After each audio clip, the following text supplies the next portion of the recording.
Buckingham Palace did something this morning that it almost never does. It admitted weakness. At precisely 10 a.m., in a tone so clinical it bordered on cold, the palace released a 4-sentence statement that stopped the world mid-scroll. On the surface, it looked simple, a routine update about medical matters and the Prince of Wales temporarily stepping back. But if you read between the lines, if you understand how the monarchy communicates, then you know those sentences were not transparency. They were containment, because what the palace didn't say was louder than what it did.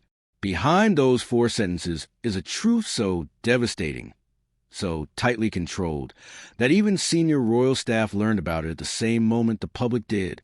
This wasn't notice. It was a warning. The heir to the British throne is disappearing from public life. Suddenly, indefinitely. And the reason is far darker than the monarchy is ready to admit. This is not just about Prince William's health. This is about Catherine's health, too. This is about 2 parents facing simultaneous crises. And it's about a secret decision William made, one that could shatter the very family he is trying to protect. For the last 72 hours, doctors have been slipping in and out of private entrances at Kensington Palace. Security around Adelaide Cottage was quietly doubled overnight, and multiple royal protection officers have been reassigned without explanation. Nothing about this situation is routine, no matter what the palace would like the world to believe. In the next 15 minutes, you will hear the story behind the statement, the one the public was never meant to know. You will see the 48 hours when William learned the truth about his condition, the moment Catherine's own illness spiraled out of control, and the 6-hour emergency meeting where King Charles broke down in front of his advisors. But more than that, you will hear about the secret, the choice, the plan William hid from everyone, including his wife. And when you hear it, you will have to decide for yourself. Was he acting out of love or out of fear? Was this the only way to save his family, or the decision that nearly destroyed it? Stay with us, because inside those 4 sentences is a story the world was never supposed to read, and it will change everything you thought you knew about the future king. 48 hours before the palace published its 4-sentence bombshell, Prince William woke up believing it would be a normal day. He had a routine medical checkup on his schedule, the kind he'd been doing quietly every quarter for years. Nothing alarming, nothing unusual, except for one detail. Catherine insisted on driving him herself. That alone raised eyebrows among the protection team. Senior royals rarely travel without a full motorcade, and almost never with the princess behind the wheel. But she didn't argue. She simply said, "I'm taking him," with a tone that ended the discussion. William didn't protest either. They both understood the gravity hanging between them, even if neither dared speak it aloud. The drive into London was silent. Not tense, worse. Heavy. William stared out the window, watching the gray morning blur past, while Catherine kept both hands locked on the steering wheel, her jaw tight, her thoughts elsewhere. They had been waiting for this appointment for weeks, each day carrying a quiet dread neither wanted to acknowledge. At the private medical facility, they entered through a rear entrance normally used only for high-security patients. Cameras couldn't see them. Staff pretended not to recognize them. Everything was choreographed to ensure no one suspected anything. The appointment was scheduled for 90 minutes. It lasted almost 4 hours. Blood work, neurological assessments, advanced imaging, tests that go far beyond routine. By the time the lead physician returned with the results, William already knew. He could see in the man's eyes, the tightness around the mouth, the weight in his shoulders. Doctors don't need to speak for patients to understand. Still, when the words finally came, they hit like a physical blow. Degenerative, progressive, unpredictable timeline. Catherine's hand shot to her mouth, tears spilling instantly. William, meanwhile, didn't move. He sat perfectly upright, fingers interlaced so tightly his knuckles turned white, his breath shallow, his heartbeat loud in his ears. The medical terms blurred, too technical, too fast. But 2 words carved themselves into his consciousness. "This will get worse." "How long?" he asked, voice barely audible. The doctor hesitated. That was the worst part. With treatment, possibly years. Without treatment, shorter. The drive home afterward felt unreal. Catherine couldn't remember a single turn she made. William barely blinked. London buzzed around them, commuters, buses, tourists, while they drifted through the city like ghosts, holding a secret that would change a nation. When they finally parked at Adelaide Cottage, neither stepped out. They sat there, trapped between a world they knew and the one waiting for them inside. A world where they would have to pretend, for their staff, their duties, and worst of all, their children, that everything was still normal. But nothing was normal anymore, and the real unraveling had only just begun.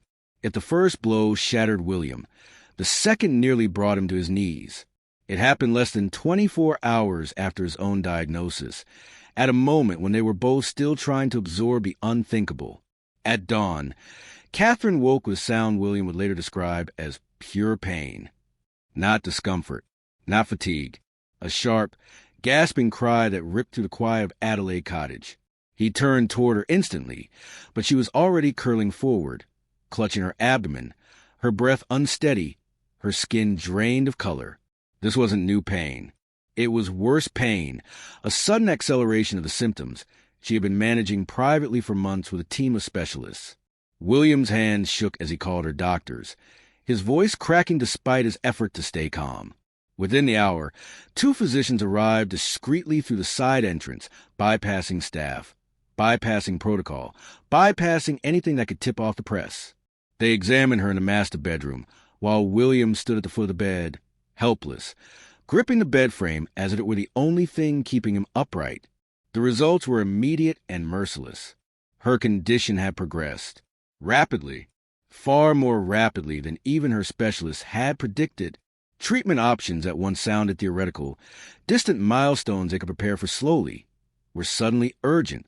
They had to make decisions now, not months from now. Decisions that would affect Catherine's health, her ability to carry out royal duties, and even her capacity to simply move through daily life without debilitating pain. For William, it was an impossible twist of fate. His own diagnosis was less than a day old. He hadn't processed a single layer of it. Not the prognosis, not the timeline, not what it meant for Monarchy, and not what it meant for his children. And now, he was being asked to lead, decide, comfort, coordinate, and protect, while barely able to breathe under the weight of his own news. He needed guidance. He needed time. But all he had was crisis. By mid-afternoon, Catherine's doctors recommended initiating the first stage of aggressive treatment within days. William nodded mechanically, asking questions he couldn't remember 10 minutes later. His mind was running 2 races at once, one for her survival and one for his own. He walked out of the bedroom and into the hallway, the walls closing around him. His phone buzzed with missed calls from advisors, staff, and his father. He stared at the screen but didn't answer, because deep down, he knew the truth he couldn't yet say aloud. This wasn't a private family emergency anymore. This was the moment the crown itself began to crack. By late afternoon, William could no longer delay the inevitable. Catherine's condition had escalated. His own diagnosis was still a storm he hadn't had time to name. And now the palace needed answers, not rumors, not fragments, not panic-driven whispers between staff, but answers that would shape the future of the monarchy. At 5:12 p.m., Kensington Palace activated a protocol used only for national emergencies and succession-related crises. A secure room deep inside the palace, soundproofed, shielded, inaccessible to anyone without special clearance, was prepared for what insiders now call the most devastating royal briefing in decades. 12 people were summoned: doctors, senior advisors, communication strategists, legal experts, and, arriving halfway through, the king. When William entered the room, silence fell immediately. He didn't ease into it with polite formalities. He didn't soften the edges. Instead, he spoke with the clipped precision of a man holding himself together by force. He laid out the facts of his diagnosis first: the degenerative nature, the unpredictable progression, the treatment options, and a timeline that no one wanted to say out loud. Several advisors visibly paled. One woman, a trusted member of the royal household for over 30 years, brought a hand to her mouth and quietly began to cry. Then William delivered the second blow: Catherine's condition, the sudden decline, the urgent treatment. The reality that both the Prince and Princess of Wales were now medically compromised simultaneously. The room shifted, not emotionally, politically. This wasn't simply a family tragedy. It was a constitutional earthquake. Doctors spoke next, outlining possible plans, best-case and worst-case scenarios. Legal advisors followed, detailing what would happen if William had temporarily or even permanently stepped back from royal duties. Succession questions that had once been theoretical were suddenly immediate. What roles would the Queen Consort take? What responsibilities would shift to Prince Edward or Princess? And how would state duties be covered? And then the king arrived. Charles walked in quickly but sat slowly, as if bracing himself. William repeated the fact for him alone. The king's eyes filled almost instantly. At one point, he covered his face with both hands, a rare, raw gesture for a man whose public life had been built on restraint. When the strategist finally regained control of the meeting, a single conclusion emerged. They had to tell the public something, just enough to prevent chaos, but not enough to expose the full truth.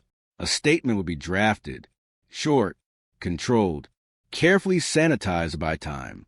But as the meeting broke after 6 agonizing hours, no one in that room knew the most dangerous element of all. Prince William was hiding a plan, one that not even the Crown had prepared for. At exactly 10 a.m. the next morning, Kensington Palace Press published, for sentences, seemingly calm, painfully vague, and powerful enough to hijack the global news cycle within minutes. The Prince and Princess of Wales are facing serious health challenges requiring their full attention. Prince William will temporarily step back from public duties to focus on family and medical matters. The family requests privacy as they pursue treatment. Further updates will be shared when appropriate. That was it. No names or conditions. No prognosis. No explanation for why both of them were suddenly incapacitated. It was the kind of statement designed not to inform, but to prevent a meltdown. Instead, it triggered one. Within 3 minutes, #PrayForWilliam began trending worldwide. Within 10, every major news network cut their programming. Within 30, reporters were already stationed outside every royal residence, shouting questions into cold morning air. Is this related to the king's health? Is the heir stepping down? Where is Catherine? No one had answers, because the truth was still locked inside a handful of minds. Inside Adelaide Cottage, William and Catherine watched quietly from their sitting room. The curtains were drawn. The phones were silenced. Their 3 children were home from school under the excuse of a family day, though even young Louis sensed something was deeply wrong. William stood by the window, hands behind his back, posture rigid, watching security officers pace the grounds.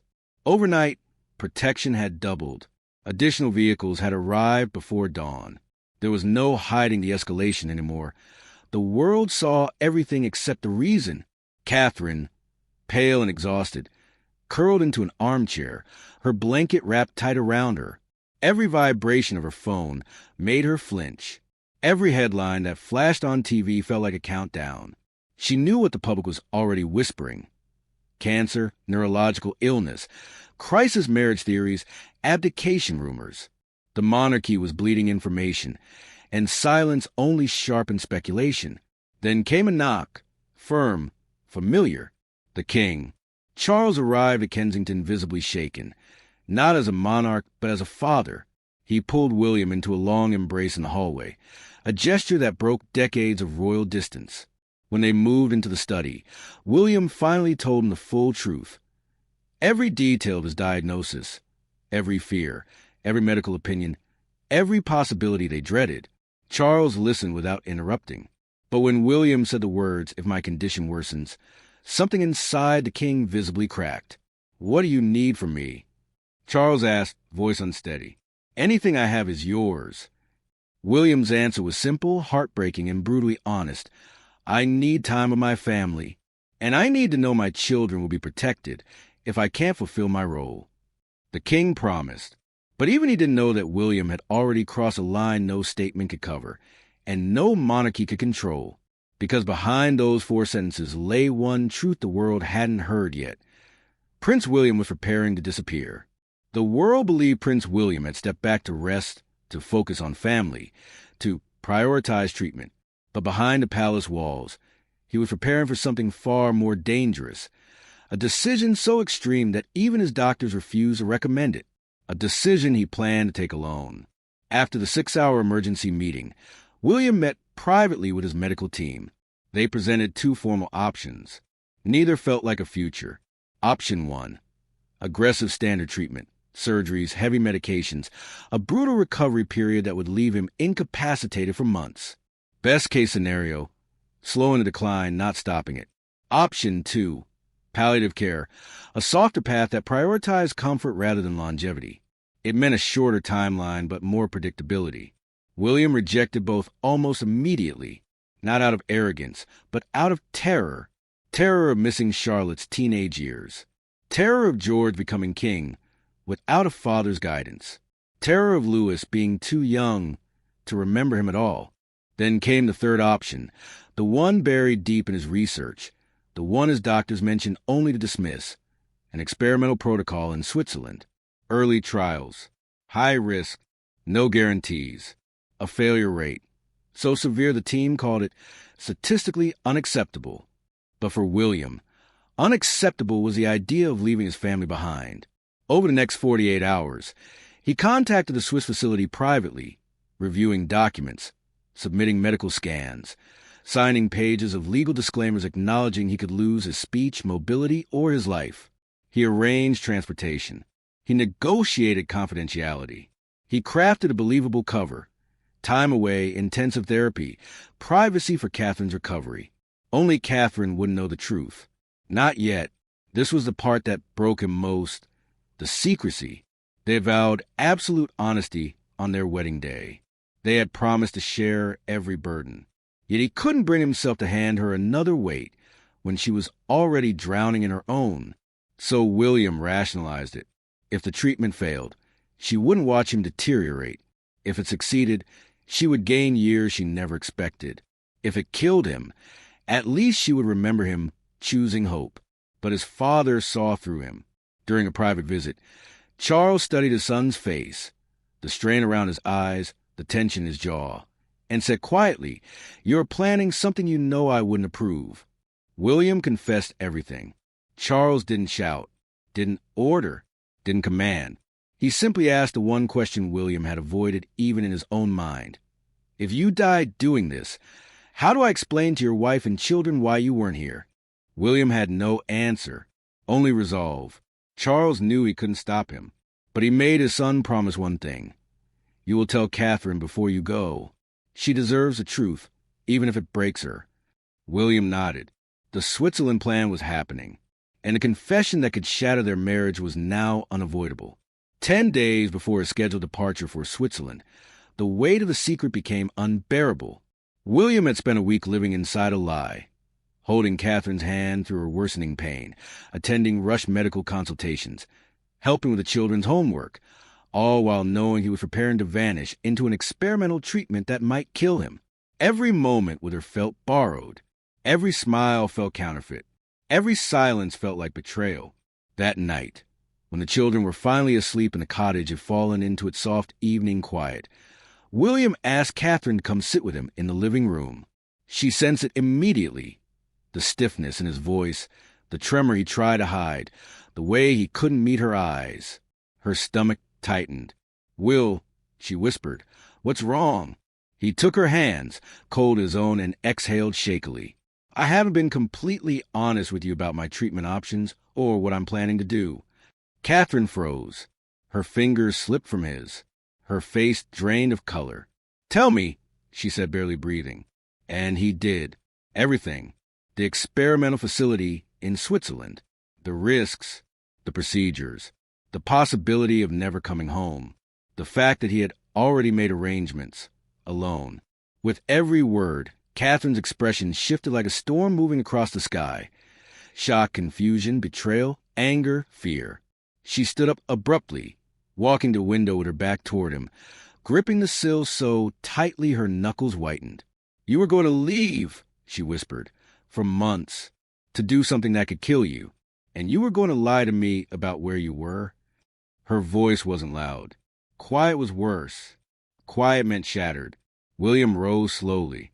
I didn't want to put this on you while you were fighting your own battle. I couldn't ask you to carry my fear, too. Catherine turned, tears sliding down her cheeks.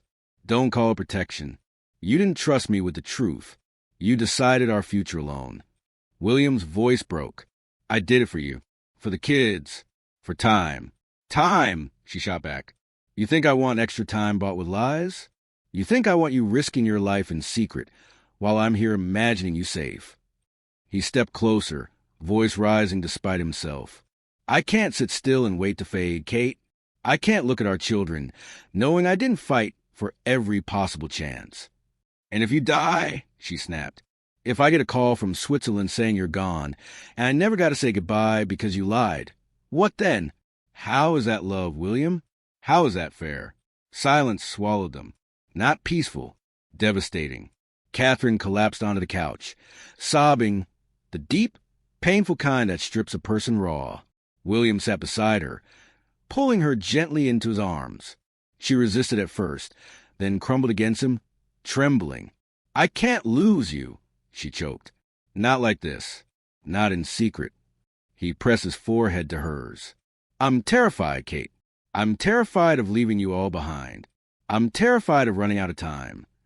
They stayed there, holding each other in the dim light, both feeling the fracture between them and both desperate to mend it. Finally, Catherine pulled back, wiping her eyes with trembling fingers. If this treatment is real, if you believe in it, then I need to speak to the doctors myself. All of them. Switzerland, too. I won't make a choice based on fear, yours or mine. I need facts. And we decide together. William nodded, tears streaking down his face. Together, he whispered. It wasn't forgiveness. Not yet, but it was the first threat of it. And for now, that was enough to keep their marriage from breaking under the weight of the truth. The Switzerland facility was nothing like the quiet retreat the palace would later imply. It was clinical, fortified, and relentlessly focused on survival. For the first week, William endured procedures that pushed his body to its absolute limit. Some days he could speak. Some days he couldn't lift his head. And every day, Catherine waited by her phone, holding her breath between the short, carefully controlled updates the medical team allowed him to send. He never told her how violent the nausea was, how the treatments left him shaking, how there were moments when he wondered if he had made a terrible mistake. He didn't want her carrying his darkest fears. She was fighting her own battle at home, balancing treatment, motherhood, and the unbearable silence of a house missing its center. 3 weeks in, Catherine's phone rang. Not William, not a routine check-in, a foreign number. Her heart plummeted. This was the call, she thought, the one she had feared since the moment he left. But the doctor's first words weren't a death announcement. Your husband is alive, he said, but you need to come to Switzerland immediately. There has been a development. The world blurred. Catherine arranged last-minute childcare with her parents, boarded a private flight, and spent the entire journey gripping the armrest, caught between hope and devastation. When she walked into William's room, she saw a man transformed, thinner, paler, exhausted, but alive. His eyes lit up the moment he saw her. You came, he whispered, voice ragged. She sank into the chair beside him, covering his trembling hand with hers. Of course I came. You scare me half to death. A faint, tired smile crossed his face. I told you I'd come home. You're not home, she murmured, brushing a tear from her cheek. You look like you fought a war. He nodded weakly. I have. But Kate, it's working. The treatment is working. The doctors confirmed it.